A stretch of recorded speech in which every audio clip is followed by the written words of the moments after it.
흔히들 그렇게 얘기하죠. 지정학적 위기가 터져도 주식시장은 금방 회복한다고요. 거의 투자 상식처럼 굳어진 믿음인데요. 실제로 과거 데이터만 보면 고개가 끄덕여지기도 합니다. 하지만 만약에요.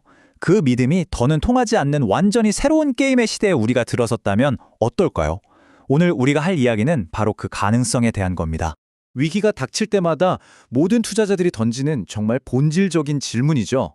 전쟁 나면 주식시장은 어떻게 될까? 물론 표면적인 대답은 당연히 안 좋지입니다. 그런데 말이죠. 오늘 우리는 그 단순한 대답이 지금 이 시대에 얼마나 위험하고 또 큰 오해를 불러일으킬 수 있는지 그 깊은 속을 한번 들여다보려고 합니다. 자, 바로 이 화면이 오늘 우리가 나눌 이야기의 핵심을 그냥 한눈에 보여주고 있어요. 왼쪽에 단일 위기 보이시죠? 이건 우리가 아주 익숙하게 봐온 패턴입니다. 어떤 충격이 오면 시장이 잠시 출렁했다가 이내 아무 일 없었다는 듯 제자리를 찾아가죠. 하지만 문제는 오른쪽의 복합 위기입니다. 이건 차원이 다른 이야기예요. 여러 위기가 한꺼번에 덮치니까 시장이 속수무책으로 무너지고 회복은 기약 없이 멀어지는 거죠. 그럼 먼저 우리가 왜 지정학적 리스크에 대해 약간은 낙관적인 믿음을 갖게 됐는지 그 근거부터 한번 살펴볼게요. 시장이 마치 아주 훌륭한 충격 흡수 장치를 단 것처럼 보였던 이유 말이죠. 데이터를 보면요. 과거에 단 하나의 군사 분쟁이 터졌을 때 시장의 평균 최대 하락폭은 고작 마이너스 6.8%에 그쳤습니다. 어때요? 생각보다 훨씬 견고하죠? 사실 이 정도 조정은 많은 투자자들한테 공포가 아니라 오히려 매수 기회로 여겨지곤 했어요. 그리고 더 놀라운 건 바로 회복에 걸리는 시간입니다. 평균적으로 시장이 바닥을 찍고 이전 고점을 다시 회복하는 데 걸린 시간이요. 단 25일이었어요. 한 달도 채 안 돼서 시장은 언제 그랬냐 하는 듯이 충격을 싹 털어내고 다시 제갈길을 갔다는 뜻입니다. 네, 바로 이런 경험들이 우리의 통념을 만든 겁니다. 시장은 하나의 충격에 대해서는 정말 놀라울 정도의 회복력을 보여줬거든요. 하지만 바로 그 경험 때문에 안심하는 것, 그게 바로 지금 가장 위험한 생각일 수 있습니다. 왜냐고요? 게임의 규칙이 이제 근본적으로 바뀌었기 때문입니다. 이제부터가 진짜 현실을 마주할 시간입니다.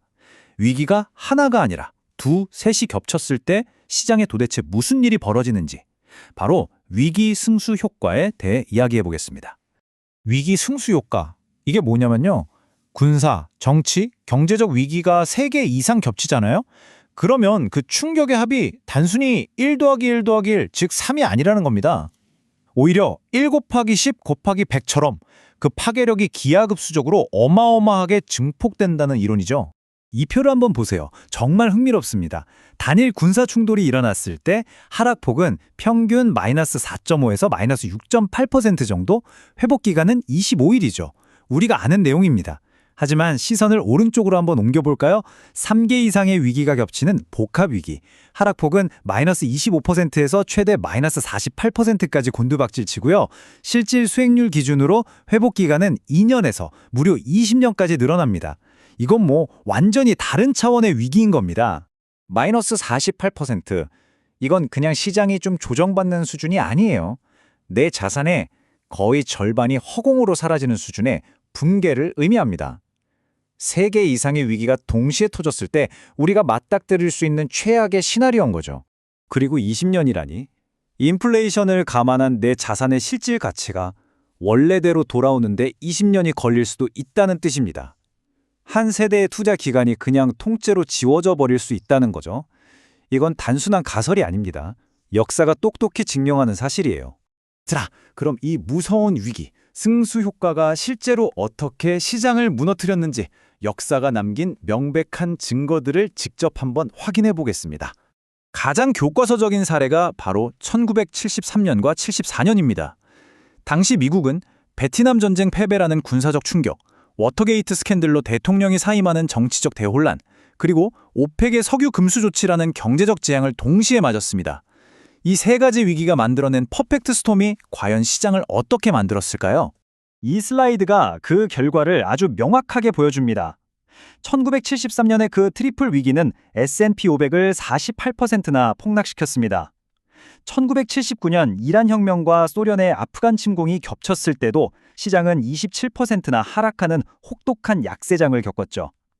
비교적 최근인 2018년 미중 무역 전쟁과 동시다발적인 제재가 가해졌을 때도 시장은 극심한 변동성에 시달렸고요. 핵심은 분명합니다. 위기가 중첩될 때 시장은 구조적으로 무너진다는 사실이죠.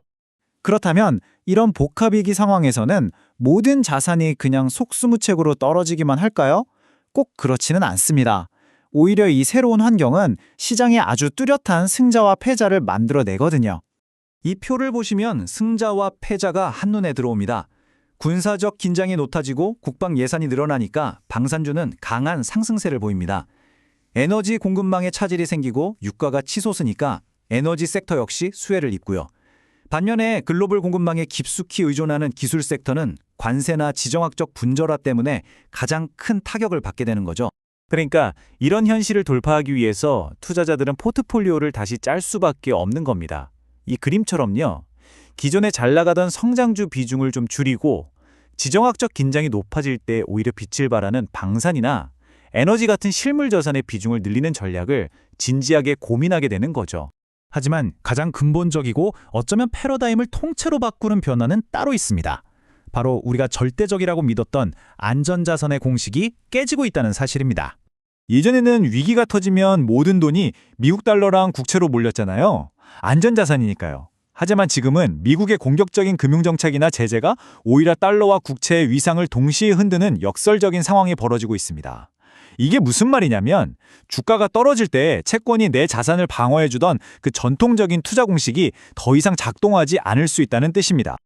그리고 이런 변화의 흐름을 가장 먼저 읽고 움직이는 곳이 바로 각국의 중앙은행입니다. 전 세계 중앙은행들이요, 지금 조용히 달러 의존도를 줄이고 그 빈자리를 금으로 채워넣고 있습니다. 이것이야말로 글로벌 금융 질서가 뿌리부터 재편되고 있다는 가장 강력한 신호 아닐까요? 자, 이제 이 모든 분석을 종합해서 우리가 무엇을 기억해야 하는지 가장 중요한 결론에 도달했습니다. 핵심은 바로 이 문장입니다. 지정학적 리스크는 더 이상 지나가는 소음이나 일시적인 변수가 아니라는 거예요. 이제는 기업의 비용, 통화 가치, 그리고 여러분의 포트폴리오를 영구적으로 바꾸는 구조적 상수가 되었습니다. 버티면 회복된다는 과거의 전략은 이제 유효하지 않을 수 있습니다. 그래서 우리는 이제 스스로에게 이 질문을 던져야 합니다. 위기가 일상이 되고 전통적인 안전판마저 흔들리는 이 새로운 시대에 과연 당신의 자산을 지켜줄 진정한 피난처는 무엇일까요? 이 질문에 대한 자신만의 답을 찾는 것, 그게 앞으로 우리의 투자 여정에서 가장 중요한 과제가 될 겁니다.